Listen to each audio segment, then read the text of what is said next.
Hi guys! Welcome back to my channel. So, trending nga ngayon, gaano katotoo ito. Ayon sa isang fan ni Fiang, na sinabi daw ng nanay ni Fiang, na wala nang aabutan na manliligaw itong si Fiang paglabas.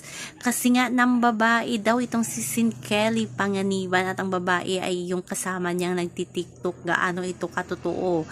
So, medyo sad ang mga fans ni Fiang kasi nga, ini-expect nga diba ni Fiang na may aabutan pa siyang Sin Kelly Panganiban paglabas niya. Pero ang iba naman, masaya kasi wala na daw sa gabal sa love team ni JM at ni Fiang. Pero syempre yung feelings ni Fiang muna ang ating uunahin. Alam naman natin na napaka-vocal si Fiang sa kay Sin Kelly Panganiban kaysa sa loob ng bahay ni Kuya. Gaano ito katotoo na ng babae, diba siya din ang si Sin Kelly Panganiban din kung bakit na-bash ng tudo itong si Fiang dati.